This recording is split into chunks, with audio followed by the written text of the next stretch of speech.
Welcome to master classes. कैसे हैं आप लोग? उम्मीद करता हूं अच्छे होंगे और फिट होंगे।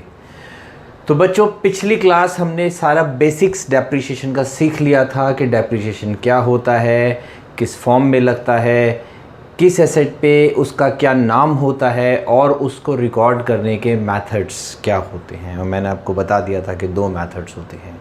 ओके, एक हम जब सीधा सीधा एसेट अकाउंट को क्रेडिट कर देते हैं और दूसरा जब हम प्रोविज़न फॉर डेप्रिसिएशन अकाउंट बनाते हैं। उसका लॉजिक भी मैंने आपको बता दिया था कि हम अपनी एसेट की ओरिजिनल वैल्यू को बुक्स में शो करना चाहते हैं। ओके बच्चों, तो आज हम उससे आगे चलेंगे। मेथड्स मैंने आपको दोनों बता दिए थे, स्ट्रेट लाइन मेथड और डिमिनिशिंग बैलेंस मेथड। दोनों ही मेथड को दोनों तरीक़ों से रिकॉर्ड किया जा सकता है, फर्स्ट मेथड से भी और प्रोविज़न फॉर डेप्रिसिएशन वाले सेकंड मेथड से भी। आज हम करेंगे फर्स्ट मेथड से, यानी कि जब हम डेप्रिसिएशन से एसेट अकाउंट को कम कर देते हैं। ओके, पहले जर्नल एंट्रीज करेंगे, फिर करेंगे हम कुछ प्रैक्टिकल क्वेश्चंस। तो शुरू करते हैं आज की क्लास एक ब्रेक के बाद।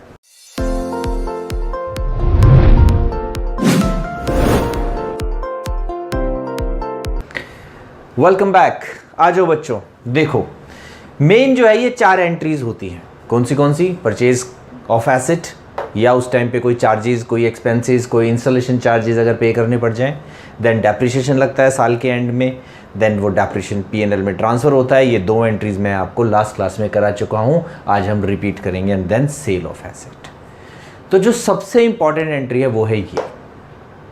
कैसे है चलिए देखते हैं कि आपको जर्नल कितने अच्छे से आता है। मैंने सिखाया तो था, आप किस किस को याद है देखते हैं। और ये 2 एंट्रीज तो मैंने बताई थी।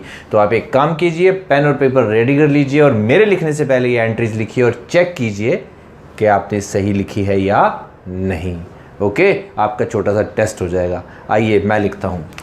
परचेज ऑफ एसेट, एसेट खरीदते हैं तो एंट्री क्या होती है? क्या परचेज डेबिट करते हैं? बिल्कुल भी नहीं बच्चों। जो भी एसेट खरीद रहे हैं वो डेबिट करते हैं। मैंने आपको सब्सिडरी बुक्स में बताया था, मैंने आपको जर्नल के टाइम पे भी बता दिया था कि परचेज वर्ड आता है गुड्स के लिए। कौन से गुड्स के लिए? वो गुड्स जिसमें हम डील करते हैं, यानी कि जिसको खरीदने बेचने का काम है। फॉर एग्जांपल, हमारी शर्ट्स बनाने की फैक्ट्री है, तो जब हम कपड़ा खरीदेंगे, धागा खरीदेंगे, बटन्स खरीदेंगे, पैकिंग मटेरियल खरीदेंगे, then it is purchase.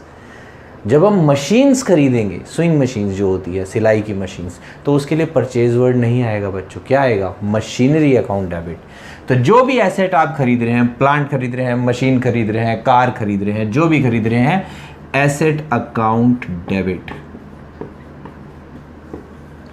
To cash भी लिख सकते हैं बच्चों और बैंक भी लिख सकते हैं, बीइंग एसेट परचेज्ड। ओके बच्चों, कुछ क्वेश्चंस में एक से ज़्यादा एसेट खरीद रखे होते हैं। 2 मशीन खरीदी, 3 मशीन खरीदी, 5 मशीन खरीदी, कोई प्रॉब्लम नहीं है। अगर सेम डेट पे खरीदी है, सेम रेट की एक जैसी है, तो सबको इकट्ठा चलाए जाओ। अगर मान लो अलग अलग मशीन्स हैं, अलग अलग डेट्स पे खरीदी, उसको नाम दे दो, मशीन 1, मशीन 2, मशीन 3, कोई फ़र्क नहीं पड़ता। अभी क्वेश्चंस करके दिखाऊंगा, समझ आ जाएगा। अगर कोई चार्ज पे किया है, freight, installation charges, erection charges, ऐसी कई सारी बातें आपको यहाँ मिलेंगी। या मान लो आपने सेकेंड हैंड मशीन खरीदी है और ख़रीदने के वक्त उसको रिपेयर कराना पड़ेगा चलाने से पहले। हमेशा याद रखना बच्चों, कोई भी रिपेयर अगर आप मशीन में करा रहे हो खरीदते टाइम, उसको यूज़ करने से पहले, तो वो एसेट का पार्ट होती है, कैपिटल नेचर की होती है, रेवेन्यू नेचर की होती है। एक बार मशीन चल रही है, 15 दिन, 20 दिन, 1 महीना यूज़ कर ली और अब वो ख़राब हो गई, अब उसमें रिपेयर आ गई, that is repair, revenue expenditure. बात समझ में आ गई? सेकंड चैप्टर में बताया था अच्छे से कि कैपिटल एक्सपेंडिचर क्या होता है और रेवेन्यू एक्सपेंडिचर क्या होता है। हमारा जो गोइंग कंसर्न कॉन्सेप्ट है वो यही बताता है कि लाइफ लंबी है, डिफाइन करो कैपिटल एक्सपेंडिचर को और रेवेन्यू एक्सपेंडिचर को। ओके बच्चों, चलिए अब आ जाते हैं। तो हम क्या करेंगे? एंट्री सेम होगी। चार्जेस वो ब्रैकेट में आप लिख सकते हो, इंस्टॉलेशन चार्जेस है, इरेक्शन चार्जेस है, फ्रेट है, इंश्योरेंस है, या कोई एक्स्ट्रा स्टैंड बनवाया है मशीन को खड़ा करने के लिए। जैसे एसी लेते हैं तो फिटिंग के खर्चे हो गए, तो वो किसका पार्ट हो जाएंगे? एसी की कॉस्ट का पार्ट हो जाएंगे, ना कि फिटिंग चार्जेस होंगे। ओके बच्चों, तो सेम एंट्री हो जाएगी, asset account debit to cash account, कोई चेंज नहीं है। आ जाओ डेप्रिसिएशन। हमेशा याद रखना डेप्रिसिएशन कब लगाना है? डेप्रिसिएशन लगाना है at the end of the year.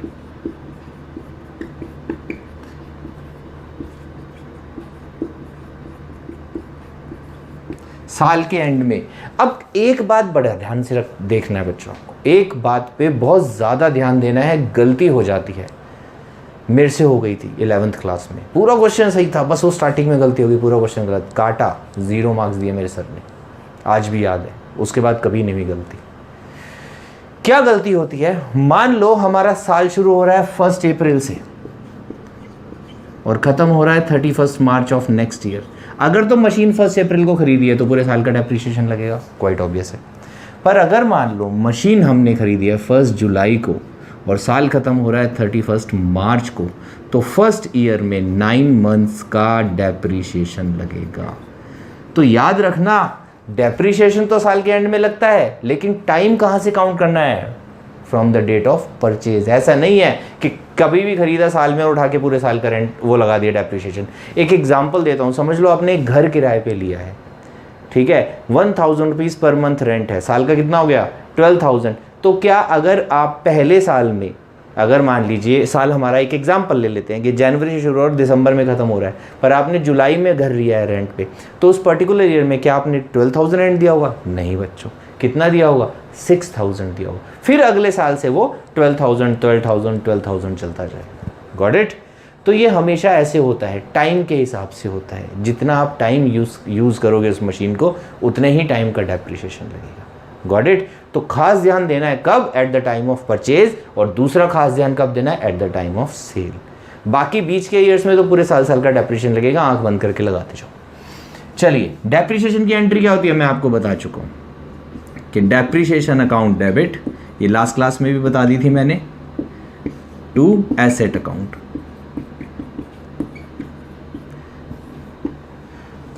Okay बच्चों, और जो हमने प्रोविजन फॉर डेप्रिसिएशन वाला क्वेश्चन किया था, उसमें क्या एंट्री करी थी कि depreciation account debit to provision for depreciation account. और डेप्रिसिएशन कहाँ चला जाता है साल के एंड में? क्या समझाया था कि कोई भी खर्चा हो, जितनी भी मशीन घिसी है, मशीन की वैल्यू डाउन हुई है, मशीन को रिप्लेस करने की कॉस्ट भी इसको कह देते हैं। कहाँ से निकालते हैं हम? बिजनेस से निकालते हैं। बिजनेस से ही निकलेगा सारा पैसा। कहाँ से निकलेगा? बिजनेस से निकलेगा। तो ये डेप्रिसिएशन भी कहाँ जाएगा? कमाई तभी देखेंगे इस खर्चे को निकालने के बाद। तो क्या करेंगे हम? मान के चलेंगे कि हमारा एक्सपेंस है और इसको डेबिट कर देंगे प्रॉफिट एंड लॉस अकाउंट में।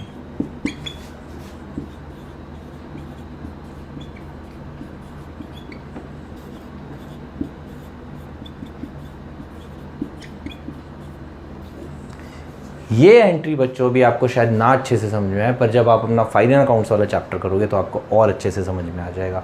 बट ये याद रखो कि जितने भी एक्सपेंस होते हैं हमारे, वो सब के सब हमारे प्रॉफिट एंड लॉस अकाउंट में जाते हैं। कुछ ट्रेडिंग अकाउंट में जाते हैं, कुछ प्रॉफिट एंड लॉस में। कौन से कहाँ जाते हैं ये आप फाइनल अकाउंट्स वाले चैप्टर में अच्छे से सीख जाएंगे। फिलहाल आपको सिर्फ इतना याद रखना है, P&L अकाउंट कभी बनता नहीं है।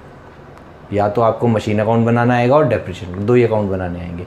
और इस साल तो कुछ भी नहीं आने वाला, इस साल तो सिर्फ MCQ आएंगे। तो MCQ के पॉइंट ऑफ व्यू से जर्नल एंट्रीज बहुत इंपॉर्टेंट है, इसीलिए आप लोगों को समझा रहा हूँ। ओके, चलिए, sale of asset most important, 2 asterisk लगा लो, ठीक है। सेल की एंट्री क्या होती है? सबको पता है क्या होती है। जैसे परचेज की होती है वैसे सेल की होती है। एसेट आया, पैसे चले गए। अब क्या होगा? पैसे आ गए और टू एसेट।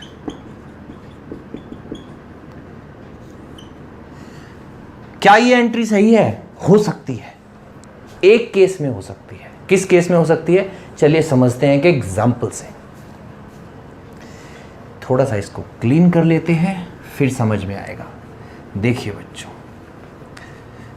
हम क्या कर रहे हैं? हम बुक्स रिकॉर्ड कर रहे हैं अपनी, राइट। अब बुक में समझ लीजिए आपने 1 अप्रैल, ध्यान से देखना बच्चों, 2019 को एक 50,000 रुपए की मशीन खरीदी। तो हमारी बुक डेबिट हो गई, asset account debit to cash account, 50,000 रुपए की मशीन आ गई, राइट। कोई प्रॉब्लम नहीं है। चलिए, अब पहला साल कब खत्म हो जाएगा? 31 मार्च 2020 खत्म हो गया। 10% चलिए इस पे स्ट्रेट लाइन डेप्रिसिएशन है, 5,000 रुपये लगा दिया। मशीन की वैल्यू कितनी रह गई? 45,000। ओके बच्चों, ये हो गया 1 अप्रैल 2020, साल क्लोज हुआ, नेक्स्ट डे नया साल शुरू हो गया। एक और साल बीत गया, 31 मार्च 2021। और 5,000 डेप्रिसिएशन लग गया, वैल्यू कितनी रह गई 40,000। ये कौन सी तारीख है 1 अप्रैल 2021। अब आ जाओ बच्चों 1 अक्टूबर 2021, सेम साल सेम ईयर। कितना टाइम हो गया ये 6 महीने हो गए। 6 महीने बाद हमने मशीन बेच दी 30,000 रुपीज़ की। कितने की बेच दी 30,000 की। अब देखिए छोटी सी चीज़, पहले हमने 6 महीने का डेप्रिसिएशन लगा दिया, क्योंकि 6 महीने यूज़ करिए ना, डेप्रिसिएशन हमेशा कैसे लगता है विद रिस्पेक्ट टू टाइम। तो जितने दिन रेंट पे बिल्डिंग लेंगे उतना रेंट देना पड़ेगा। तो जितने दिन हम मशीन यूज़ कर ली पहले उतना तो डेप्रिसिएशन निकालो ना, इतनी मशीन तो हमने यूज़ कर ली। तो मशीन की वैल्यू हमारे हिसाब से कितनी रह गई 37,500। किस डेट पे, इस डेट पे। ठीक है, ये डेप्रिसिएशन है 6 मंथ्स का। ओके बच्चों, अब अगर ये मशीन, ये हमारी बुक्स में वैल्यू है, यानी मेरी बुक्स में लिखा हुआ है, मेरी बैलेंस शीट में, मेरे एसेट्स में कि मेरी मशीन 37,500 की है। अगर तो ये 37,500 की बिक गई, एसेट, ये क्या है एसेट। एसेट का कौन सा बैलेंस होता है, डेबिट बैलेंस होता है। मशीन बिकेगी तो क्या होगी, क्रेडिट होगी। यानी कि मशीन जब जाएगी तो पूरी की पूरी मशीन इतने अमाउंट से क्रेडिट हो जाएगी, यानी कि एसेट क्रेडिट हो गया 37,500 से। ये तो क्रेडिट होगा ही होगा, क्योंकि मशीन जाने के बाद मशीन तो बची नहीं ना। हम ऐसा तो नहीं देख सकते ना कि 30,000 की मशीन चली गई 7,500 की बच गई, या 35,000 की चली गई और 2,500 की बच गई। ऐसा तो हो नहीं सकता, मशीन तो वो पूरी लेके जाएगा जो भी लेके जाएगा। अब मशीन पूरी चली गई तो हमें पूरा एसेट क्रेडिट करना है। Debit increase in asset, credit decrease in asset. पूरा एसेट चला गया, पूरा क्रेडिट हो गया। यहाँ तक तो समझ में आ गया। अब अगर मान लो पैसे भी इतने आ रहे हैं फिर तो कोई प्रॉब्लम नहीं है, एंट्री मैच हो गई, डेबिट क्रेडिट के बैलेंस बराबर आ गए। ओके बच्चों, पर अगर मान लो ये मशीन इससे कम की बिकती है या ज़्यादा की बिकती है, फिर क्या करेंगे। एक एग्जाम्पल लेते हैं, पहले कम का एग्जाम्पल लेते हैं। मान लीजिए कि मशीन बिकी 30,000 की। अब क्या ये एंट्री सही है, बिल्कुल भी नहीं। क्यों, क्योंकि डेबिट और क्रेडिट के बैलेंसेस मैच नहीं हो रहे। और जनरल एंट्री में मैंने आपको बताया था कि डेबिट और क्रेडिट बराबर होने चाहिए। कौन सा principle, dual aspect principle. For every debit there is a credit और for every credit there is a debit. तो ये मैच नहीं हो रहे। अब क्या हो गया, हमारे हिसाब से जो मशीन 37,500 की थी वो कितने में बिक गई 30,000 में। तो क्या हो गया बच्चों 7,500 का लॉस हो गया। अब लॉस हो गया तो लॉस को रिकॉर्ड करना पड़ेगा, डेबिट ऑल लॉसेस। तो profit and loss account debit कितने रुपए से 7,500 से। केस 1, चलो इसको केस बना लेते हैं। ठीक है, केस 1 क्या हो गया कि मशीन बिकी 30,000 में। ओके बच्चों, तो क्या हो गया, लॉस हो गया। लॉस हमेशा डेबिट होता है, profit and loss account debit. और इसको मैं कैसे लिख सकते हैं, loss on sale of asset. बाद में ये कहाँ चला जाएगा, प्रॉफिट एंड लॉस में चला जाएगा वो लॉस। सीधा P&L भी लिख सकते हो, कोई प्रॉब्लम नहीं है। केस 2, ज़्यादा में बिक गई। सेल प्राइस कितना है 40,000 ले लेते हैं। तो बच्चों एंट्री क्या बनेगी, एंट्री बनेगी कैश अकाउंट डेबिट। कितने 40,000, क्योंकि 40,000 में बिकी है तो 40,000 आएंगे तो कैश डेबिट हो जाएगा। टू एसेट, जो भी हमारा एसेट था या मशीन थी, कितने की थी 37,500 की। ऐसा तो नहीं है ना महंगी बिक गई तो बुक्स में वैल्यू बढ़ा देंगे, बुक्स में वैल्यू तो बढ़ा ही नहीं सकते, जो चल रही है वही दिखाएंगे। ओके बच्चों, अब क्या हो गया, अब इधर डिफरेंस आ गया। क्या हो गया, प्रॉफिट हो गया। यानी कि जो मशीन हमें लग रहा था 37,500 की वो कितने में बिक गई 40,000 में बिक गई। तो क्या लिख देंगे, to profit on sale of asset और प्रॉफिट एंड लॉस अकाउंट को क्रेडिट कर सकते हैं। लो जी, कितने रुपए से 2,500 से। तो बच्चों क्या सीखा कि जब भी मशीन की सेल होगी तब आपको खास ध्यान देना है दो बातों पे, या तो लॉस या प्रॉफिट।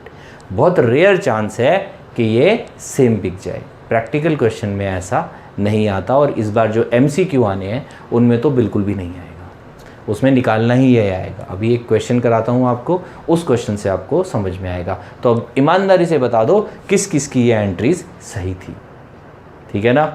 चलिए, नहीं भी थी बच्चों तो उसको सही कर लो। ओके, अब हम करेंगे एक प्रैक्टिकल क्वेश्चन जिससे आपको अकाउंट बनाना मैं आपको सिखाऊंगा। तो मिलते हैं एक छोटे से ब्रेक के बाद, तब तक आप ये इसको स्क्रीनशॉट ले लो और मैं इसको क्लीन करके क्वेश्चन के साथ अभी वापस आया। Welcome back. हाँ जी बच्चों, question number 4 TS Grewal, new book, page number 15.42।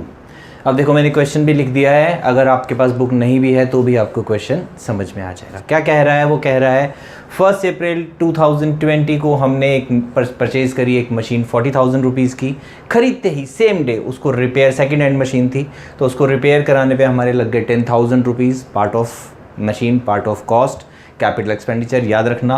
Then 30 सितंबर को हमने एक और मशीन खरीद ली नई, दैट इज़ 20,000 रुपीज़ के लिए। ओके, देन 31 दिसंबर को रिपेयर्स के लिए हमने खर्चे 3,000 रुपीज़, कुछ खराबी आ गई होगी मशीन में, और 31 मार्च को हमें लगाना है इस पर डेप्रिसिएशन। सिंपल सा क्वेश्चन है, अभी सेल नहीं आई है। ओके बच्चों, सेल नेक्स्ट क्वेश्चन से आएगी, फिर हम उसकी एंट्री भी करेंगे। फिलहाल रिकॉर्ड करना सीख जाते हैं। सबसे पहले कब, 1 अप्रैल 2020, एक ही साल का अकाउंट बनाना है, बना लेते हैं। April 1 to bank account, first machine, क्योंकि 2 मशीन है तो नाम दे देंगे फर्स्ट और सेकंड। कितने की खरीदी, 40,000 रुपीज़ की, लिख देते हैं। अगेन टू कैश अकाउंट, क्या करा, रिपेयर्स, कितने, 10,000। उसके बाद क्या आया, सितंबर 30, क्या खरीदा, 2 कैश बैंक, बच्चों कुछ भी लिख सकते हैं। सेकंड मशीन कितने की खरीदी, 20,000 की। क्या कर रहा हूँ ये मैं जर्नल एंट्रीज की लेजर पोस्टिंग कर रहा हूँ। क्या एंट्री बनती है अभी लिखी जो हमने, एसेट अकाउंट यानी कि machinery account debit to cash account, तो machinery account debit to cash account या बैंक अकाउंट। कैश बैंक बनाना नहीं है वरना क्रेडिट की एंट्री उसमें ट्रांसफर होती। देन रिपेयर्स के पैसे खर्चे, क्या एंट्री आएगी, फिर से machinery account debit to cash account, machinery account debit to cash account. और कैश अकाउंट अगर बनाते या कैश बुक अगर बनाते तो क्या लिखते, बाय मशीनरी अकाउंट। फिर से मशीन खरीदी, machinery account debit to cash account. अगर कैश बुक होती तो फिर क्या एंट्री करते, cash book credited by machinery account. Okay बच्चों, अब आ जाओ ये वाली रिपेयर्स, क्या ये रिकॉर्ड होगी, नहीं। क्यों, मैंने क्या बताया था कि मशीन को खरीदते वक्त अगर कोई भी आपको repair, renewal, installation charges, freight, erection charges खर्चना पड़ जाए तो पार्ट ऑफ कॉस्ट। चलने के बाद नो, तो ये चल चुकी है 3 मंथ्स, तो ये कहाँ आएगा, रेवेन्यू एक्सपेंडिचर है। क्या एंट्री होगी, repairs account debit to cash account. तो ना हम रिपेयर अकाउंट बना रहे हैं ना कैश अकाउंट बना रहे हैं, तो जर्नल एंट्री की लेजर पोस्टिंग नहीं होगी। अब वो कह रहा है 31 मार्च, साल के एंड में, साल एंड कब होगा, 2021 मार्च 31। क्या करो, डेप्रिसिएशन लगा दो, लगा देते हैं बाय डेप्रिसिएशन। 2 मशीनें हैं, दोनों का लगा देते हैं। फर्स्ट मशीन की कॉस्ट कितनी है, 50,000, डेप्रिसिएशन कितना लगाना है, 10%, कितने लिखेंगे, 5,000 रुपीज़, लिख देते हैं। दूसरी मशीन की कॉस्ट कितनी है, 20,000, डेप्रिसिएशन कितना लगाना है, 10% पर एनम, यानी कि साल का 10%। तो साल का कितना हो गया, 2,000। 10% कैसे निकालते हैं, बस एक जीरो हटा दो। 20% करना तो इसको डबल कर दो, 5% हो तो इसको हाफ कर दो। कितने दिन का, अभी समझाया था, कहाँ ध्यान देना है, डेट पे, यहाँ से लेके यहाँ तक कितने दिन हो गए बच्चों, 6 मंथ्स।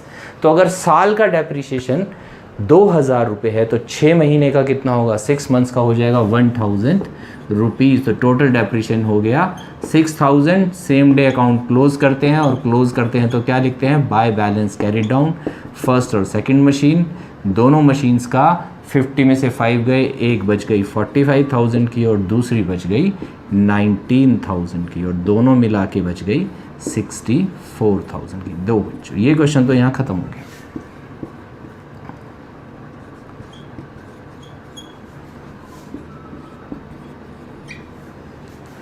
ओके बच्चों, समझ में आ गया, सिंपल था, रिकॉर्डिंग कुछ भी नहीं है, सिर्फ वो जो जर्नल एंट्रीज अभी लिखवाई थी उसकी लेजर पोस्टिंग कर रहे हैं और कुछ नहीं कर रहे।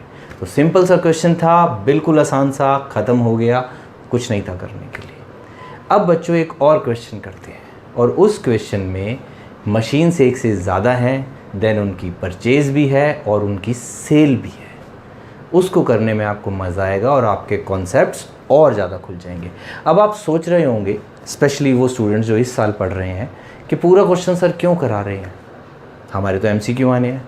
तो बच्चों, जब तक आप, दो रीज़न हैं, जब तक आप पूरा कॉन्सेप्ट नहीं समझोगे आप MCQ के आंसर नहीं दे पाओगे। अभी नेक्स्ट क्वेश्चन के बाद आपसे पूछूंगा भी और आपको बताऊंगा भी। ओके, सेकंड थिंग बच्चों, इस साल तो MCQ आ रहे हैं, जब 12th में नेक्स्ट ईयर आप जाओगे और भगवान ने चाहा कोरोना बिल्कुल ख़त्म हो गया, सब कुछ नॉर्मल हो गया, स्कूल्स प्रॉपर लगे, तब क्या करोगे? जो आपका 12th का पहला चैप्टर है, accounts of non profit organisations, NPO जिसको बोलते हैं, उसमें भी डेप्रिसिएशन के क्वेश्चंस हैं। फिर क्या करोगे कि हमने तो लास्ट ईयर MCQ पढ़े थे, हमें डेप्रिसिएशन नहीं आता, गड़बड़ हो जाएगी ना। तो बच्चों सीखो, और इट्स नॉट इन 11th और 12th, आगे भी जब आप BCom पढ़ोगे, CA करोगे, CS करोगे, CWA करोगे, MBA करोगे, हर जगह BBA करोगे, हर जगह बच्चों ये कॉन्सेप्ट आपको ज़रूरत पड़ेगी जब तक अकाउंट्स पढ़ोगे। और अगर उसके बाद बिजनेस की फील्ड में आ गए तो फिर तो ज़रूरत पड़नी है। सो समझो इनको। ओके, तो आप ले लो इसका स्क्रीनशॉट और मिलते हैं एक छोटे से ब्रेक के बाद। Welcome back. हाँ जी बच्चों, question number 6, same book, same page, same chapter, same आप और सेम मैं, है ना। चलो आ जाओ। ये क्वेश्चन थोड़ा सा अलग है। अब देखो बच्चों, ये जो मैं क्वेश्चन लिखता हूँ, आप भी कोशिश करना ऐसे लिखो जब करो तो। दो फायदे होंगे, एक बार बार बुक में देखना नहीं पड़ेगा, दूसरा आपको एक कंप्लीट स्नैपशॉट मिल जाएगा क्वेश्चन में है क्या। बात समझ में आई? जो सबसे ज़्यादा कन्फ्यूजन होती है बार बार क्वेश्चन को पढ़ने में होती है। तो हमेशा याद रखना बच्चों, पहली बार क्वेश्चन पढ़ना, एक ही बार पढ़ना, थोड़ा स्लो पढ़ना, और जो जो आपके पॉइंट्स हैं लिखते जाना विद डेट्स। दोबारा बुक की तरफ देखना भी नहीं है। अब देखो मैंने पूरा क्वेश्चन लिख दिया, बुक देखने की ज़रूरत नहीं है, इवन आपको क्वेश्चन की भी ज़रूरत नहीं है। आखिरी में क्वेश्चन का आंसर मैच करने के लिए बुक देखना। चलिए क्या कह रहा है, क्वेश्चन को पढ़ते हैं। 1 अप्रैल 2017 को हमने 5 मशीन्स खरीदी 60,000 की ईच। कोई बात नहीं, खरीद ली। कह रहा है 1 अप्रैल 2019 को, यानी कि 2 साल के बाद पहली मशीन खराब हो गई और एक मशीन हमने बेच दी, किस पे? 8,000 रुपीज़ के लॉस पे। अब देखो बच्चों, सेल प्राइस नहीं है यहाँ पे, ये बनेंगे आपके MCQs कि बताओ कि सेल प्राइस कितना है। कैसे करोगे? जब तक आपको ये पूरा कॉन्सेप्ट क्लियर नहीं होगा आप सेल प्राइस जल्दी सी नहीं निकाल पाओगे, कंफ्यूज हो जाओगे, गलती कर दोगे। तो इसलिए समझते हैं पूरे कॉन्सेप्ट को, आगे चलते हैं। कह रहा है 1 जुलाई 2020 को, यानी कि और 1.5 साल बाद, अप्रॉक्सीमेटली 15 मंथ्स के बाद, एक और मशीन खराब हो गई और अब कितने में बेच दी? 12,500 के लॉस पे बेच दी। अगेन सेल प्राइस नहीं है। एक और MCQ बन गया आपका कि क्वेश्चन आ जाएगा, 5 मशीन्स खरीदी थी, पहली यहाँ बेच दी, दूसरी यहाँ बेच दी, बताओ उनका सेल प्राइस क्या था। अब लगे रहो कैलकुलेट करने में। ओके, उसके बाद वो कह रहा है 1 अक्टूबर 2020 को, कुछ ही दिनों बाद, 3 महीने और बाद, क्या करा? एक नई मशीन परचेज कर ली 1 लाख रुपीज़ की। अब बताओ कि आपका 31 मार्च 2021 को कितने रुपए की बैलेंस ऑफ मशीनरी है, यानी कि कितने रुपए की मशीन है आपके पास, या मशीनरी अकाउंट का बैलेंस क्या आएगा जो आपको बैलेंस शीट में शो करना है। तो बच्चों क्वेश्चन उसने पूरा पूछ लिया फुल और बना दिया क्या उसका? MCQ बना सकते हैं। तो आपको फुल कॉन्सेप्ट आना चाहिए, तभी आप इसको सॉल्व कर पाओगे। बट इसका मतलब ये नहीं है कि आपको एग्जाम में ये पूरा बनाना है, ऐसे करना है, फिर तो हो गया MCQ सॉल्व। पहले हम पूरा कॉन्सेप्ट सीखते हैं, फिर मैं आपको शॉर्टकट बताऊंगा कि करना क्या है। ओके, चलिए। तो सबसे पहले कह रहा है 1 अप्रैल 2017 लीजिए, 2017 अप्रैल 1 टू बैंक अकाउंट, ब्रैकेट में लिख दो 5 मशीन्स। ओके, 60,000 इंटू 5, तो 6 का टेबल आता है? हाँ मुझे तो आता है। देखो कितना हो जाएगा, 3 लाख लिख दिया। ओके बच्चों, क्या पहले साल के एंड तक कुछ हुआ? कुछ नहीं हुआ। ओके, कुछ नहीं हुआ तो अब क्या करेंगे? अब हम डेप्रिसिएशन लगाएंगे। हमेशा साल के एंड में, साल का एंड होगा 2018 को, मार्च 31, क्या करेंगे? Bye depreciation. कितने का? पूरी 5 मशीन्स का। कितना लगेगा? 10%। 10% कितना हो गया? 30,000। ओके, लिख लेते हैं डेप्रिसिएशन पर मशीन, काम आएगा आगे। 6,000 पर एनम, 6,000 रुपये एक मशीन का पूरे साल का डेप्रिसिएशन है। 5 का कितना हो गया? 30,000 हो गया। ओके बच्चों, चलिए कुछ नहीं हुआ, बैलेंस निकाल देंगे।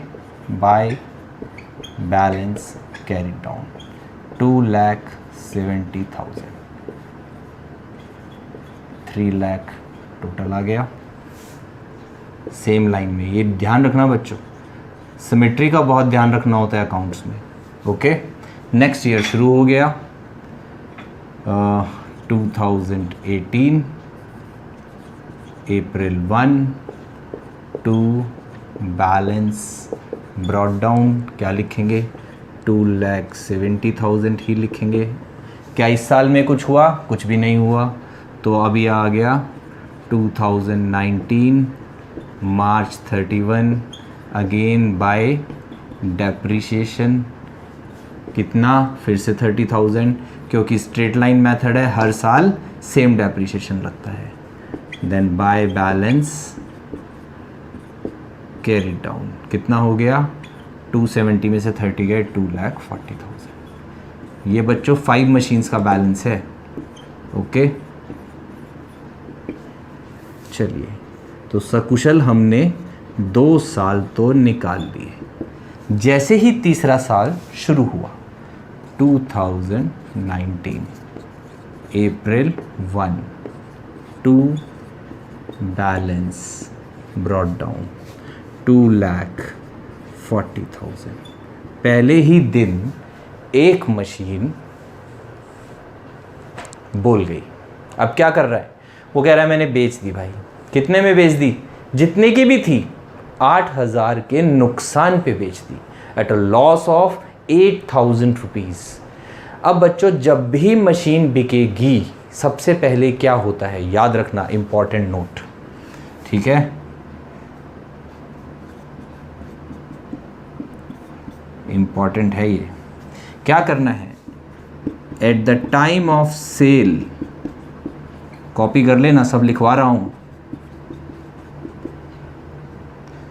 फर्स्ट प्रोवाइड डेप्रिसिएशन, कब से कब तक? फ्रॉम द बिगनिंग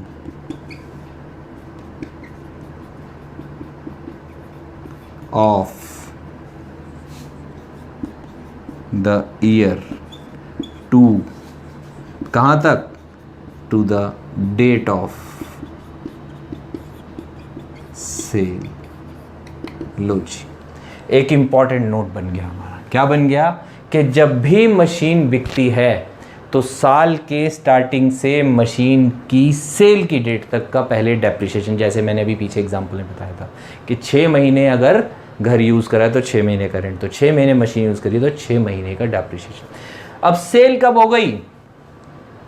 1 अप्रैल 2019 को ही हो गई। लो जी, क्या हो गया? ये तो एक भी दिन मशीन यूज़ नहीं करी इस साल, तो क्या डेप्रिसिएशन लगेगा? नहीं लगेगा बच्चों, पहले दिन का कोई डेप्रिसिएशन नहीं होता। चलिए, तो टू बैलेंस ब्रॉट डाउन लिखने के बाद अब हमें यहाँ डेप्रिसिएशन लगाना था। डेप्रिसिएशन लगे नहीं क्योंकि एक ही दिन है तो नहीं लगेगा, तो अब क्या करेंगे? सीधा लिखेंगे 2 चीज़ें। क्या लिखेंगे? बाय कैश सेल प्राइस और by loss on sale of machine, और ब्रैकेट में लिखते हैं profit and loss account. Okay बच्चों, ये है लिखने का तरीका। अब ये तो हमें उसने दे रखा है, 8,000 के लॉस पे बेच दी, लिख देते हैं हम भी। बेची कितने में, कैसे निकालेंगे? समझिए, कितने की मशीन है? 2,40,000 की। कितनी मशीन्स है ये 5 मशीन्स है, तो एक मशीन कितने की हो जाएगी? निकाल लेते हैं। बुक वैल्यू ऑफ मशीन,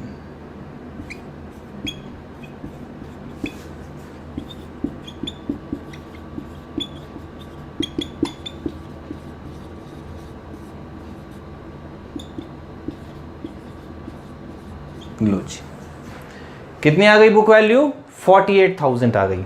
2,40,000 की 5 मशीनें, सारी आइडेंटिकल हैं, एक जैसी है, एक जैसी परचेज, एक जैसी प्राइस, एक जैसा यूसेज, एक जैसा डेप्रिसिएशन, तो एक जैसी बुक वैल्यू। बुक वैल्यू क्या होती है बच्चों?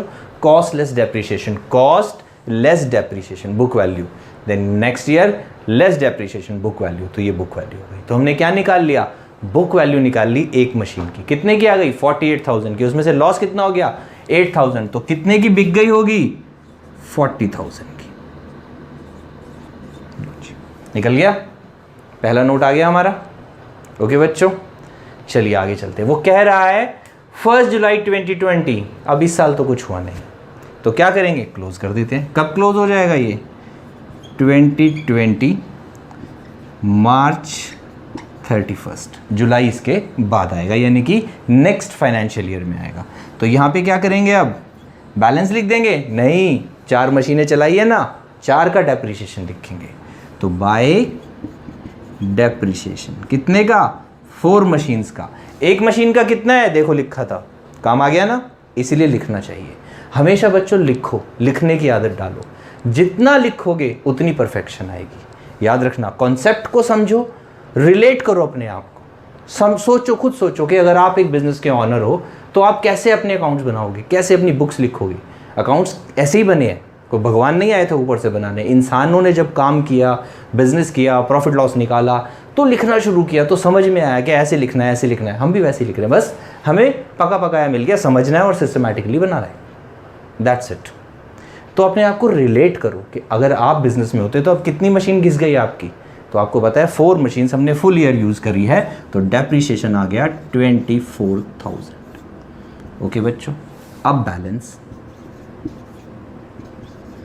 बाय बैलेंस कैरी डाउन, फिर से 4 मशीन्स निकालने के बच्चों। एक जैसे हम निकालते हैं, इसमें से ये सब माइनस कर दो, बैलेंस आ जाएगा, एज सिंपल एज दैट, कोई प्रॉब्लम ही नहीं है। दूसरा और तरीका है जिससे आप चेक कर सकते हो। कैसे कर सकते हो? एक मशीन कितने की है? 48,000 की, तो 4 मशीन्स कितने की होंगी बताओ, चलो फटाफट से। 4 मशीन्स होंगी बच्चों 1,92,000 की। ओके, अब 1,92,000 की मशीन्स होगी यहाँ, क्योंकि 48,000 की यहाँ है। ओके, उस 1,92,000 पे क्या लग गया? डेप्रिसिएशन कितना लग गया? 24,000। तो बैलेंस कितना आ जाएगा? लिख देते हैं, 1,92,000 माइनस 24,000। बताओ कितना आएगा? नहीं बता? चलो मैं बता देता हूँ, 1,68,000 आ जाएगा। इसको आप टोटल कर लो, 2,40,000 आ जाएगा। हम भी मैच कर लेते हैं, मिल गया तो बहुत अच्छी बात है, नहीं तो कोई बात नहीं, मैच तो होना ही है।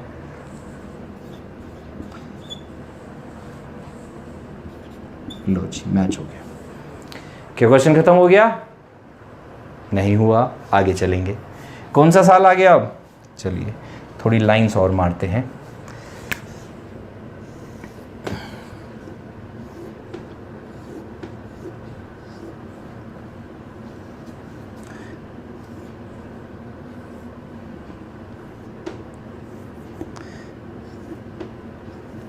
चलो हाँ जी बच्चों, आगे चलते हैं। क्या कह रहा है बाद में कहेगा, पहले हम अपना बैलेंस लिख लेते हैं। क्या आ गया? 2020 अप्रैल 1 टू बैलेंस ब्रॉट डाउन। कितनी मशीन है? 4 मशीन्स। कितना है? 1,68,000। चलिए जी, ओके बच्चों, आगे चलते हैं। अब वो कह रहा है, कुछ हुआ? हाँ हुआ। 1 जुलाई, यहाँ आ गई, यहाँ तक का क्वेश्चन हमने कंप्लीट कर लिया। 1 जुलाई 2020 सेकेंड मशीन बेच दी 12,500 पे। अब बच्चों गैप आ गया यहाँ से लेके यहाँ तक, ठीक है, 2020 जुलाई 1। तो एक दिन का डेप्रिसिएशन नहीं था, बट 3 मंथ्स का डेप्रिसिएशन लगेगा, क्योंकि यहाँ से यहाँ तक 3 मंथ्स हो गए और 3 मंथ्स हमने मशीन यूज़ करी है बच्चों। तो क्या लगाएंगे? डेप्रिसिएशन लगाएंगे, बाय डेप्रिसिएशन अकाउंट। कितने दिन का? 3 मंथ्स का। अब ये मंथ्स है, याद रखना, ठीक है, ये मशीन्स नहीं है। तो कितना है? अगर साल का एक मशीन का है 6,000, तो 3 मंथ्स का कितना हो जाएगा? यानी कि 1/4 या 3/12 कर सकते हैं। तो कितना आ जाएगा? 1,500। लो जी, सबसे पहले हमने डेप्रिसिएशन निकाल लिया। एक मशीन है, एक मशीन 3 महीने के बाद बेच दी, 3 मंथ्स के बाद 3 मंथ्स का डेप्रिसिएशन निकालेंगे। कितना डेप्रिसिएशन हो जाएगा? 1500। कैसे आया? 6000 डिवाइडेड बाय 4 भी कर सकते हैं, डिवाइडेड बाय 12 इंटू 3 भी कर सकते हैं। ओके बच्चों, अब ये बेच दी, बाय कैश सेल हो गई, पता नहीं कितने में हुई है, by loss on sale of asset. पूरा लिखना बच्चों, ये प्रॉफिट एंड लॉस में लिख रहा हूँ, आप नहीं लिख रहा हूँ, आप लिखना, क्योंकि अभी क्वेश्चन में और बहुत कुछ लिखना है, मेरे पास जगह थोड़ी सी कम है। ओके, तो by loss on sale, loss on sale कितना हो गया? 12,500 हो गया। लो जी, अब क्या करेंगे? फिर से वही मेथड, क्या करेंगे? 4 मशीन्स कितने की है? 168 की। तो एक मशीन कितनी आ जाएगी? यहाँ पे डेट डाल दो, book value of machine on 1 अप्रैल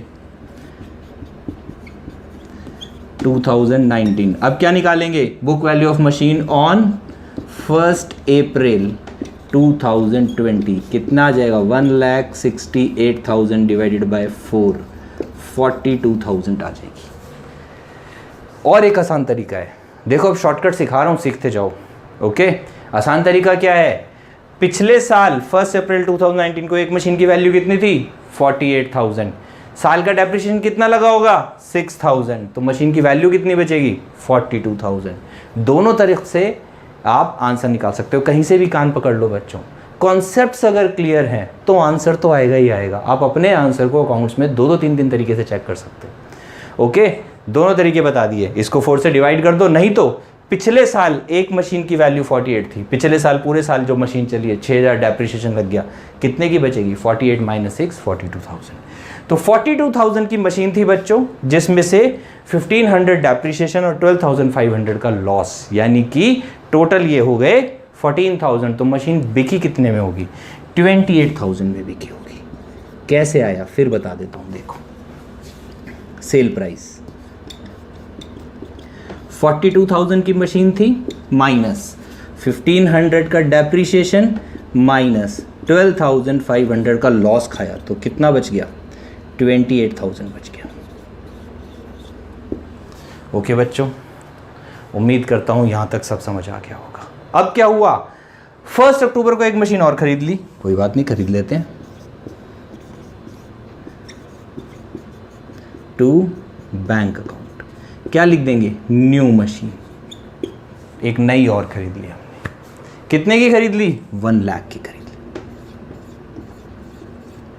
क्या उसके बाद कुछ हुआ? नहीं, उसके बाद कुछ नहीं हुआ, क्वेश्चन खत्म हो गया। वो कह रहा है भाई क्वेश्चन खत्म, क्लोज कर दो। तो अब क्या करेंगे? नेक्स्ट ईयर पहुंच गए, 2021 मार्च 31। क्या करेंगे? सबसे पहले लगाएंगे डेप्रिसिएशन। कितनी मशीन का लगेगा? ओल्ड मशीन 3 है, 5 खरीदी थी, एक पहले बेच दी, दूसरी यहाँ बेच दी, 3 बच गई। एक मशीन का डेप्रिसिएशन साल का 6,000, तो 3 मशीन का कितना होगा? अरे बोलो तो सही यार। ठीक है, एक और मशीन खरीद ली न्यू, कितने की? 1 लाख की। डेप्रिसिएशन कितना साल का? 10,000। क्या पूरे साल का लगाएंगे? नहीं। क्या बोला था? परचेज के टाइम पे ध्यान देना, डेप्रिसिएशन का 2 बारी ध्यान देना बच्चों, परचेज के टाइम पे और सेल के टाइम पे। तो कब खरीदी है? अक्टूबर 1 को। साल कब खत्म हो रहा है? 31 मार्च को। कितने दिन हो गए? 6 महीने, 6 मंथ्स। तो 6 मंथ का डेप्रिसिएशन हम इस पे लगा देंगे। साल का 10,000 है, तो 6 मंथ्स का कितना हो गया? 5,000।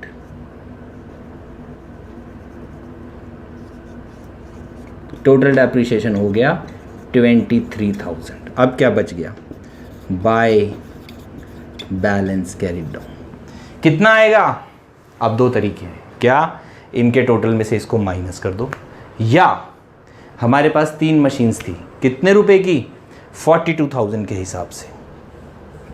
कितना डेप्रिसिएशन लगा? 6,000। कितनी वैल्यू बची? 36,000। किसकी? एक मशीन की। 3 की कितनी हो गई? 36 इंटू 3, 1,08,000। ओके, उसके बाद एक और मशीन खरीदी 1 लाख की, 5,000 डेप्रिसिएशन, कितने बचे? 95,000। तो दोनों मशीन्स मिला के कितनी हो गई? कहाँ लिखूँ? यहाँ लिख देता हूँ, चलो। ओल्ड मशीन्स कितने की थी? 3। देखो 1,68,000 की 4 मशीन्स थी, उसमें से 40,000 की एक मशीन कम कर ली, तो कितने की मशीन्स बच गई? ये बच गई हमारी 1,26,000 की, 3 मशीन्स का डेप्रिसिएशन माइनस कर दो 18,000, कितने की रह गई मशीन्स? 1,08,000 की। एक तरीका ये है। दूसरा तरीका क्या बताया था कि 42,000 की एक मशीन थी, 6,000 डेप्रिसिएशन लगा दिया, 36,000 की रह गई, 36 × 3 करोगे तो भी यही फिगर आएगी। Got it? ये ओल्ड मशीन्स थी। फिर एक न्यू मशीन्स खरीदी। न्यू मशीन कितने की खरीदी? 1 लाख रुपीज़ की। डेप्रिसिएशन कितना लगा? 5,000। कितने की रह गई? 95,000 की। टोटल मशीन्स कितने की हो गई? 2,03,000 की। चेक कर लेना, यही आपका आंसर होगा। तो यहाँ पे आप ओल्ड और न्यू करके ये 2 बैलेंस लिख के टोटल बाहर कर देना। जैसे ये मैंने लिखा हुआ है, जगह नहीं है इसलिए मैं सीधा 2,03,000 लिख रहा हूँ।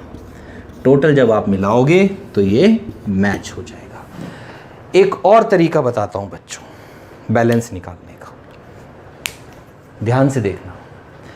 डेप्रिसिएशन लगेगा, नहीं छोड़ दो, कंफ्यूज हो जाओगे। अब एक काम करते हैं। क्या काम करते हैं? इस क्वेश्चन पे एमसीक्यू बनाते हैं।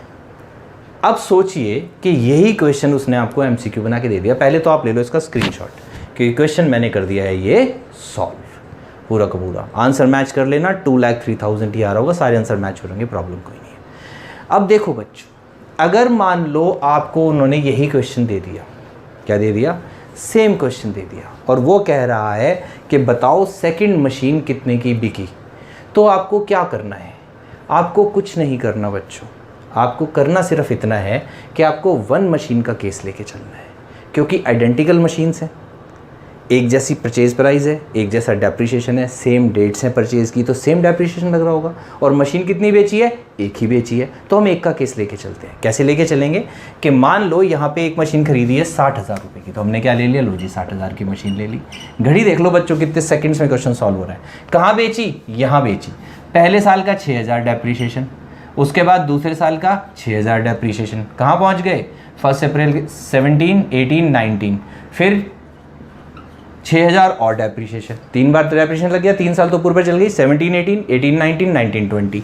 मशीन कितने की रह गई? 42,000 की। आ गए हम अपने यहाँ पे, सीधा यहाँ पहुँच गए, शॉर्टकट लग गया। अब क्या कह रहा है? 3 महीने बाद और बेच दी, 3 महीने का डेप्रिसिएशन, लॉस कितना? 12,500। परचेज सेल प्राइस कितना आ गया? 28,000। लग गया शॉर्टकट। आपको क्या करना है?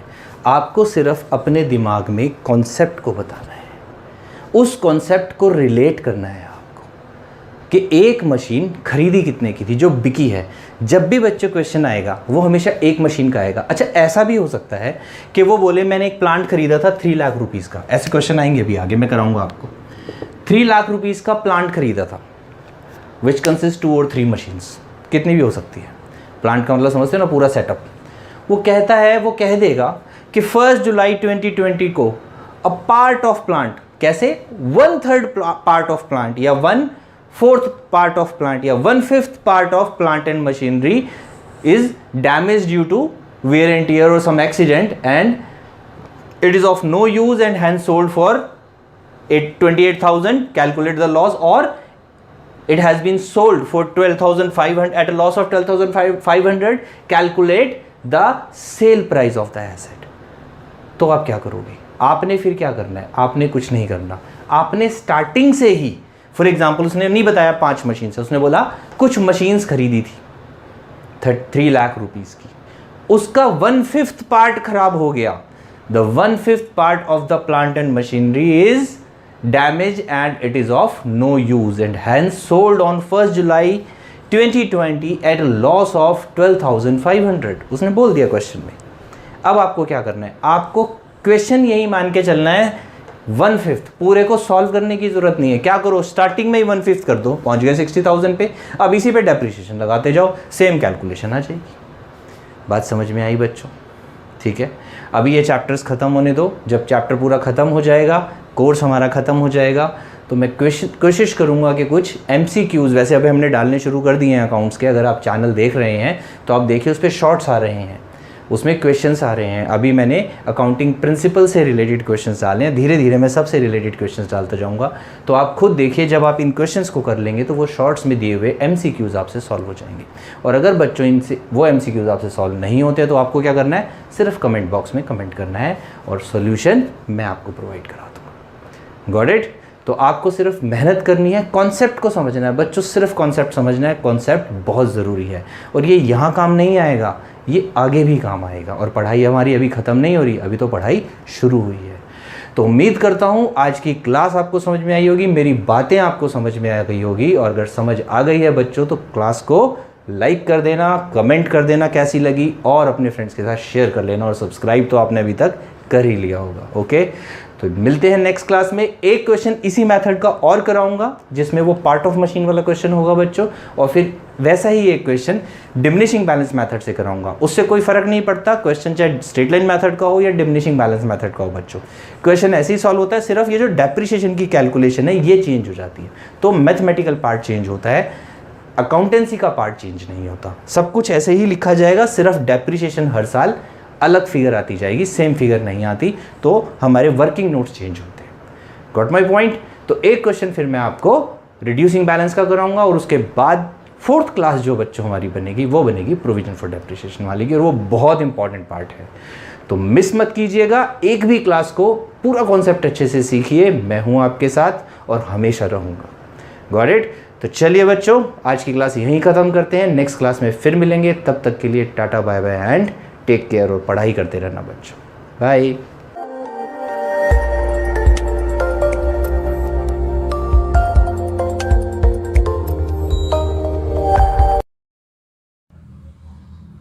Hello everyone, welcome to the master classes. कैसे हैं आप सभी लोग? उम्मीद करती हूँ अच्छे होंगे। और आज बच्चों हम स्टार्ट करने वाले हैं चैप्टर नंबर 4 बिजनेस सर्विसेज। तो बच्चों जो चैप्टर नंबर 3 है उसमें मैंने सिलेबस में देखा था 21-22 के जो सिलेबस है उसमें जितना मैंने आपको लास्ट वीडियो में कवर करा दिया है बस उतना ही है सिलेबस में। आगे वाला जो पोर्शन है वो सारा सिलेबस में नहीं है, तो उसमें आप फिर भी चेक कर लेना, CBSE सिलेबस आया हुआ है गूगल पर। तो आज हम स्टार्ट करते हैं आगे बिजनेस सर्विसेज। ओके, तो चलते हैं।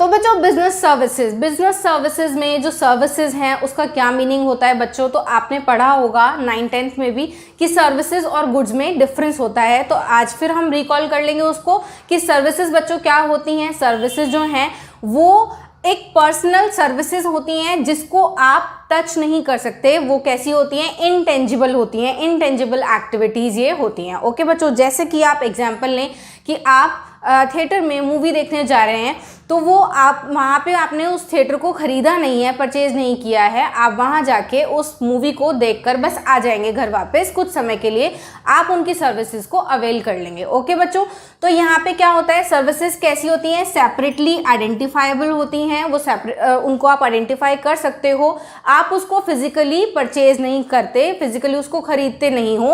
वो कैसी होती हैं?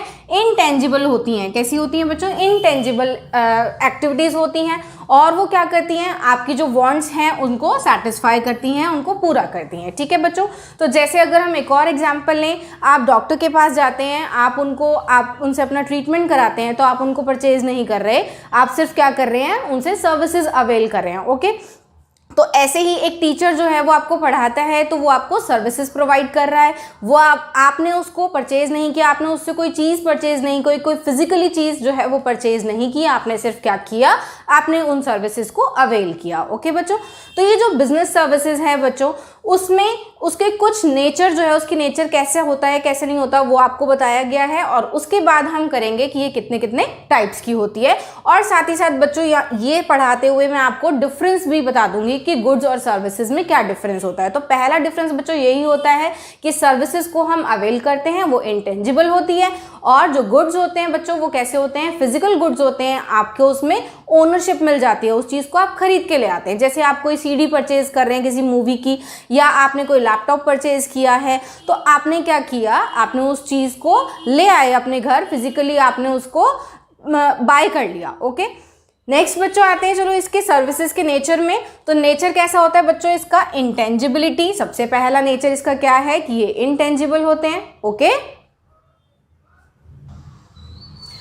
तो इंटेंजिबिलिटी यानी कि आप सर्विसेज को टच नहीं कर सकते, आप क्या कर सकते हो, ये आप इनको एक्सपीरियंस कर सकते हो। आप डॉक्टर के पास गए, आपने अपना चेकअप कराया, आपने अपने ट्रीटमेंट कराया, तो आपने उस चीज़ को एक्सपीरियंस किया, राइट। उससे पहले वाला एग्जाम्पल अगर हम देखें कि जैसे आप थिएटर में गए, आपने मूवी देखी, आपने बस उस चीज़ को एक्सपीरियंस किया, आपने उसको एंजॉय किया, राइट। तो ये कैसी होती है नेचर में, एक्सपीरियंशियल इन नेचर। ओके, अगर वहीं हम गुड्स की बात करें बच्चों, तो गुड्स जो होते हैं वो टैंजिबल होते हैं, आप उनको घर आके यूज़ कर सकते हो, टच कर सकते हो, और साथ ही साथ वो कैसे होते हैं कि एक्सपीरियंस भी करते हो आप उनको, लेकिन वो कैसे होते हैं, फिजिकल फॉर्म में होते हैं, राइट। तो उसके बाद हम आते हैं इनकंसिस्टेंसी बच्चों। यहाँ पे क्या होता है कि जब भी आप ईच टाइम सर्विसेज जो है अवेल करते हो, जो प्रोड्यूसर है, जो प्रोवाइडर है, प्रोड्यूसर नहीं, जो प्रोवाइडर है, सर्विस प्रोवाइडर, ईच टाइम आपको उसको अच्छे एक्सपीरियंस देना पड़ता है, ठीक है। तो आप जैसे प्रोडक्ट खरीद रहे हो, उसमें तो क्या हुआ कि आपने एक लैपटॉप खरीदा, नेक्स्ट टाइम भी आप वही लैपटॉप खरीद के लाओगे तो सेम ही एक्सपीरियंस होगा, सेम चीज़ आप घर पर लेकर आ रहे हो। लेकिन अगर हम सर्विसेज की बात करें तो each and every time service provider को आपको वो सारी एक्सक्लूसिवली वो सर्विसेज आपको प्रोवाइड करानी पड़ती है। ओके, तो यहाँ पे कोई स्टैंडर्ड टेंजिबल प्रोडक्ट नहीं होता, services have to be performed exclusively each time. Okay, हर बार, हर केस में क्या होता है कि एक्सक्लूसिवली सर्विसेज को परफॉर्म किया जाता है by the service provider. Okay बच्चों, नेक्स्ट आते हैं इसमें, इसी का इनकंसिस्टेंसी में ही कि जो डिफरेंट पर्सन्स होते हैं उनकी डिफरेंट डिमांड होती है और डिफरेंट एक्सपेक्टेशंस हो जाती हैं एवरी टाइम जब वो सर्विसेज को अवेल करते हैं। ओके बच्चों, नेक्स्ट आते हैं हम, इसका फीचर जो है, नेचर क्या है इसका, ये इनसेपरेबल है। कैसे बच्चों, यहाँ इनसेपरेबिलिटी किसके किसके बीच में है, यहाँ पे जो प्रोडक्शन है बच्चों और जो कंजप्शन है वो इनसेपरेबल है। क्योंकि क्या होता है कि आप किसी सर्विसेज को लेकर रख नहीं सकते, और ऐसा नहीं होता कि आप उसको 1 मंथ के बाद दे रहे हो, ठीक है, प्रोडक्शन कर रहे हो। जैसे एक कार है, सपोज एक कार की कंपनी है, मैन्युफैक्चरर है, वो क्या करता है, कार को बनाता है, मैन्युफैक्चर कर रहा है, फिर उसको वो स्टॉक में रख देता है, इन्वेंट्री में रख देता है। उसके बाद चाहे वो 1 साल बाद बिके, चाहे वो 6 महीने बाद बिके, चाहे वो दूसरे दिन बिक जाए। ओके, तो वहां वो क्या कर रहा है, उसकी प्रोडक्शन अलग टाइम पे कर रहा है, उसकी कंजप्शन बाद में भी हो सकती है। लेकिन सर्विसेज के केस में ऐसा नहीं होता। सर्विसेज के केस में क्या होता है, प्रोडक्शन और कंजप्शन जो है वो इनसेपरेबल है, क्योंकि वो सेम टाइम पे ही होते हैं। ओके, तो इन्वेंट्री का भी पॉइंट बच्चों, ये जो पॉइंट है दोनों ये जुड़े हुए हैं आपस में। तो इन्वेंट्री का पॉइंट भी यही कहता है कि इन्वेंट्री मतलब कि स्टॉक आप रख सकते हो, किसका, गुड्स का, लेकिन सर्विसेज का स्टॉक आप नहीं रख सकते। सर्विसेज का नेचर कैसा होता है, पेरिशेबल होता है, they can not be stored. Okay, तो यहाँ पे क्या होता है, एक बच्चों बात पॉइंट आता है इसमें मोस्ट इंपॉर्टेंट, कि यहाँ पे जो सर्विसेज हैं उसकी डिमांड और सप्लाई जब होती है, आपको उसी टाइम पर उन चीज़ों को मैनेज करना पड़ता है। जैसे एक डॉक्टर है, ठीक है, तो डॉक्टर का जो क्लिनिक है उसका टाइम है शाम को 5 से 6 बजे तक। तो शाम को 5 से 6 बजे तक जितने भी पेशेंट्स उसके पास आ रहे हैं उन सबको उसको देखना पड़ेगा। ऐसा तो है नहीं ना कि वो डॉक्टर कह देगा कि जी कल आ जाना, या वो कोई चीज़ दे देगा, रख देगा कि हाँ भाई आप ले जाना, ऐसा तो नहीं होगा ना। तो उसको ट्रीटमेंट जो है वो उसी टाइम देना है। तो डिमांड एंड सप्लाई जो है एट द टाइम जो सर्विस प्रोवाइडर उसको प्रोवाइड करानी ही पड़ेंगी, और कंज्यूमर को उसी टाइम उसको वो प्रोवाइड करानी पड़ेगी। और कंज्यूमर भी यही चाहेगा कि मेरी जो डिमांड है उसी टाइम पूरी हो जाए, वो वेट तो करेगा नहीं, राइट। उसके बाद बच्चों यहाँ पे ये पॉइंट भी जुड़ा हुआ है, देखो इन्वॉल्वमेंट, जैसा मैंने अभी बताया कि पेशेंट और डॉक्टर हैं, तो यहाँ पे क्या है बच्चों, जो कस्टमर है उसकी पार्टिसिपेशन जरूर रहती है at the time of delivery. Okay, तो इन द डिलीवरी प्रोसेस जो कस्टमर है उसकी पार्टिसिपेशन यहाँ पे मस्ट होती है। ओके बच्चों, तो ये आपका यहाँ पे कवर होता है सर्विसेज के बारे में, सर्विसेज के नेचर के बारे में। तो आगे हम देखेंगे कि कौन सी टाइप्स की सर्विसेज होती हैं। तो बच्चों आगे देखते हैं एक ब्रेक के बाद। हाँ जी बच्चों, तो आगे देखते हैं टाइप्स ऑफ सर्विसेज के बारे में पढ़ते हैं।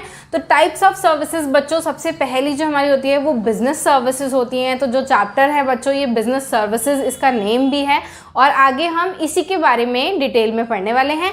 तो बिजनेस सर्विसेज बच्चों क्या होती है, जो बिजनेस एंटरप्राइजेज होते हैं वो उन सर्विसेज को यूज़ करते हैं, ठीक है। जैसे कि इसमें हम इस चैप्टर में अच्छे से डिटेल में पढ़ेंगे बैंकिंग सर्विसेज के बारे में। तो जो बैंक्स हैं, कैसे कैसे डिफरेंट टाइप के बैंक्स होते हैं, वो क्या क्या सर्विसेज आपको प्रोवाइड करते हैं, ठीक है। इंश्योरेंस कंपनीज, ठीक है, इंश्योरेंस कितने कितने टाइप्स की होती है वो भी हम आगे पढ़ने वाले हैं।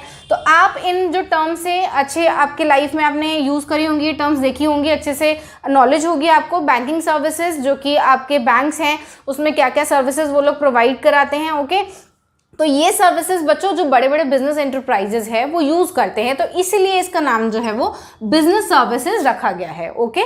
फिर इंश्योरेंस, ट्रांसपोर्टेशन, कम्युनिकेशन, वेयरहाउसिंग, ठीक है, ये सारी सर्विसेज बच्चों बिजनेस सर्विसेज होती हैं और आपने ये सारी टर्म्स चैप्टर 1 में भी कवर की थी, ओके, उसमें आपने अच्छे से पढ़ लिया होगा। तो इस चैप्टर में हम और डिटेल में इनको पढ़ेंगे। नेक्स्ट आते हैं हम सोशल सर्विसेज के बारे में बच्चों। तो सोशल सर्विसेज क्या होती हैं कि कुछ लोग जो हैं वो अपने मन से, अपनी इच्छा से वॉलंटरली कुछ सर्विसेज जो हैं वो प्रोवाइड कराते हैं सोसाइटी को कुछ सोशल गोल्स को पूरा करने के लिए, ओके। तो ये सोशल गोल्स बच्चों क्या होते हैं कि ये प्रॉफिट अर्निंग के पॉइंट ऑफ व्यू से नहीं किए जाते। ये क्या होते हैं, जैसे कुछ एनजीओज होते हैं, नॉन प्रॉफिट ऑर्गेनाइजेशन या नॉन गवर्नमेंट ऑर्गेनाइजेशंस होती हैं। तो ये क्या करती हैं, जो सोसाइटी है उसमें जो कुछ वीकर सेक्शंस हैं उनको कुछ सर्विसेज प्रोवाइड कराती हैं to improve their standard of living, okay. तो इसमें बच्चों क्या आ सकता है, इसमें हेल्थ सर्विसेज आ सकती हैं, इसमें एजुकेशनल सर्विसेज आ सकती हैं for the poor section, for the weaker section of the society. तो इनको हम क्या बोलते हैं, सोशल सर्विस बोलते हैं, ओके। तो कुछ एनजीओज बनी होती हैं, कुछ पॉलिटिकल एजेंसीज भी होती हैं इस तरीके से, कुछ जो ये जैसे महिला मोर्चा या बच्चों के लिए कुछ इस तरीके की आपने सर्विसेज अपने आसपास ज़रूर देखी होंगी। कुछ समाज में जो लोग होते हैं, पिछड़े हुए लोग होते हैं, उनके लिए ये सर्विसेज जो हैं कुछ लोग मिलकर करते हैं। तो ये क्या करते हैं, प्रोवाइड करते हैं voluntarily in pursuit of social goals, okay. तो ये बच्चों ये स्क्रीनशॉट आप जरूर ले लिया करो, जब भी मैं ये हाईलाइट करती हूँ ये पॉइंट्स जो हैं, ये आपका इसमें कंटेंट तैयार जो है वो बहुत अच्छे से हो जाता है, ओके। नेक्स्ट हम आते हैं पर्सनल सर्विसेज बच्चों। तो पर्सनल सर्विसेज क्या होती है कि जैसे आप रेस्टोरेंट गए, ठीक है, तो आपने जो भी वहाँ पे सर्विसेज अवेल की होंगी, फिर अगले दिन हो सकता है आपके फ्रेंड्स वहाँ पे गए तो उन्होंने सर्विसेज अवेल की होंगी, वो दोनों डिफरेंट हो सकती हैं। तो यहाँ पे क्या होता है कि जब भी कोई इंसान कंज्यूमर जो है उस जगह पर जाता है तो वो अलग अलग सर्विसेज जो है वो अवेल करता है। तो वो कौन सी होती है, पर्सनल सर्विसेज होती हैं। आपकी मम्मा ब्यूटी पार्लर जाएंगी तो वो कुछ और सर्विसेज ले रही होंगी, फिर कल को आपकी चाची जाएंगी या मामी जाएंगी तो वो कुछ और सर्विसेज प्रोवाइड ले रही होंगी, अवेल कर रही होंगी। तो यहाँ पे क्या होता है कि जो डिफरेंट पर्सन्स हैं वो डिफरेंटली एक्सपीरियंस करते हैं, ओके। तो यहाँ पे जो सर्विसेज हैं वो कंसिस्टेंट नहीं होती, अभी हमने ये फीचर भी पढ़ लिया था इसका, ओके। तो इसमें जो हमारे एग्जांपल हैं वो क्या हैं, जैसे आप रेस्टोरेंट जाते हो या टूरिज्म है, तो इन केसेस में क्या होता है कि पर्सनलाइज्ड सर्विस जो है वो आप अवेल करते हो, ठीक है बच्चों। तो इस वाले चैप्टर में हम जो मेनली पढ़ने वाले हैं वो पढ़ेंगे बैंकिंग सर्विसेज के बारे में। तो आगे देखते हैं बैंकिंग सर्विसेज। हाँ जी बच्चों, तो देखते हैं बिजनेस सर्विसेज में बैंकिंग सर्विसेज के बारे में बच्चों। तो बैंक के बारे में आपने ज़रूर सुना होगा, आपके पेरेंट्स जो हैं वो बैंक जाते होंगे। तो बैंक में बच्चों बेसिकली क्या होता है, बैंक क्या करता है, मनी जो है वो एक्सेप्ट करता है फ्रॉम द पब्लिक एंड क्या करता है, उसको रीपेबल करता है, रीपे करता है ऑन डिमांड, ठीक है। इसमें क्या होता है कि वो लोगों को लोन्स वगैरह भी प्रोवाइड कराता है और जो मनी जो भी पब्लिक से वो डिपॉजिट करता है अपने बैंक में, एक्सेप्ट करता है, उसको वो क्या करता है आगे कहीं मार्केट में इन्वेस्ट कर देता है और क्या करता है, मार्जिन ऑफ प्रॉफिट जो है वो अर्न करता है, ओके बच्चों। तो ये क्या करता है, जो लोगों की सेविंग्स हैं उसको मोबिलाइज करता है, यानी कि मार्केट में उसको लगाता है और प्रॉफिट जो है वो अर्न करता है, ओके। तो यहाँ पे बच्चों मेन आगे हम पढ़ते हैं कि बैंक जो है वो कितने टाइप्स के होते हैं। तो बैंक बच्चों 4 टाइप्स के होते हैं। सबसे पहला बैंक जो नॉर्मल बैंक जो कि हमारे आसपास एरियाज में होते हैं वो कौन से होते हैं, कमर्शियल बैंक्स होते हैं, ठीक है बच्चों। तो कमर्शियल बैंक्स क्या होता है, इसमें क्या होता है कि ये कौन से एक्ट के अंडर गवर्न होते हैं, इंडियन बैंकिंग रेगुलेशन एक्ट 1949 के अंडर गवर्न होते हैं। और ये क्या करते हैं, नॉर्मली पब्लिक डीलिंग करते हैं, मनी में डील करते हैं, पब्लिक की मनी में, ओके। तो यहाँ पे ये 2 टाइप्स के होते होते हैं पब्लिक सेक्टर और प्राइवेट सेक्टर बैंक बच्चों। तो आपने पब्लिक सेक्टर बैंक जो होता है, पब्लिक सेक्टर आपने पढ़ा था लास्ट चैप्टर में कि वो एंटरप्राइजेस कौन से होते हैं जो कि जिनमें मेजर स्टेक जो होता है वो किसका होता है, गवर्नमेंट का होता है। तो यहाँ पे भी ऐसे ही है, जो पब्लिक सेक्टर बैंक्स हैं बच्चों उसमें जो मेजर स्टेक होल्डर्स होते हैं वो कौन होती है, गवर्नमेंट होती है। तो ये बेसिकली क्या करती है, थोड़ा सा पब्लिक का वेलफेयर भी देखती है। ओके बच्चों, तो यहाँ पे आपने पढ़ा कि पब्लिक सेक्टर और प्राइवेट सेक्टर भी आपने पढ़ लिया था कि प्राइवेट सेक्टर जो कुछ इंडिविजुअल्स के हाथ में होते हैं, और ये प्राइवेट सेक्टर बैंक्स भी ऐसे ही होते हैं, जैसे आपने सुना होगा ज़रूर ICICI, ठीक है। तो ये प्राइवेट सेक्टर बैंक है। अगर हम इसका एग्जांपल लें तो SBI ये हमारा पब्लिक सेक्टर बैंक है। ओके बच्चों, तो प्राइवेट सेक्टर जो है वो इंडिविजुअल्स के हाथ में होता है, और ये इसके जो ओनर्स होते हैं वो वही लोग होते हैं, गवर्नमेंट का स्टेक इसमें ज़्यादा नहीं होता। ठीक है, नेक्स्ट आते हैं बच्चों कोऑपरेटिव बैंक्स। कोऑपरेटिव सोसाइटीज़ भी हमने बहुत अच्छे से कवर किया था। तो कोऑपरेटिव सोसाइटीज़ एक्ट के अंडर जो बैंक्स होते हैं वो बच्चों कौन से होते हैं, कोऑपरेटिव बैंक्स होते हैं, और ये अपने मेंबर्स को चीप रेट पर क्रेडिट जो है वो देते हैं। ये बेसिकली रूरल एरियाज़ में ज़्यादा होते हैं। तो एग्रीकल्चर जो एरिया है रूरल एरियाज़ में, वहाँ पे ये लोन्स वगैरह प्रोवाइड कराते हैं मेंबर्स को। तो ये कौन से होते हैं, कोऑपरेटिव बैंक्स होते हैं। ओके बच्चों, नेक्स्ट हमारा है स्पेशलाइज्ड बैंक। तो बच्चों ये जो स्पेशलाइज्ड बैंक होते हैं ये कुछ स्पेशलाइज्ड सर्विसेज जो है वो प्रोवाइड कराते हैं। ठीक है, जैसे कि कुछ फॉरेन एक्सचेंज बैंक्स होते हैं, कुछ इंडस्ट्रियल बैंक्स होते हैं, कुछ डेवलपमेंटल बैंक्स होते हैं, और कुछ एक्सपोर्ट इंपोर्ट बैंक्स होते हैं। ठीक है, तो ज़्यादा डिटेल में इसका नहीं है आपका कोर्स में, तो सिर्फ स्पेशलाइज्ड बैंक्स जो कि स्पेशल सर्विसेज आपको प्रोवाइड कराते हैं। ओके, नेक्स्ट हम आते हैं बच्चों सेंट्रल बैंक, मोस्ट इंपॉर्टेंट आपके MCQ पॉइंट ऑफ व्यू से। तो सेंट्रल बैंक बच्चों क्या होता है, पूरी कंट्री में जो कमर्शियल बैंक्स हैं जितने भी, उनका बैंक होता है। तो बैंकर्स का जो बैंक होता है वो कौन सा होता है, सेंट्रल बैंक होता है। और हमारी कंट्री में बच्चों रिजर्व बैंक ऑफ इंडिया जो है वो हमारा सेंट्रल बैंक है। ठीक है, तो RBI आपको बहुत अच्छे से पता होगा, आपकी जो करेंसी है उस पर भी किसका नाम लिखा होता है, RBI लिखा होता है, reserve bank of India. Okay बच्चों, तो आज के लिए बस इतना ही। तो मिलेंगे नेक्स्ट वीडियो में बहुत जल्द ही, और इसके आगे हम सारा कवर करेंगे फंक्शंस क्या क्या होते हैं। तो till then take care, bye bye. और आज का मेरा सेशन आपको पसंद आया तो प्लीज़ लाइक कर देना यार, और कमेंट भी ज़रूर कर देना। Okay, take care.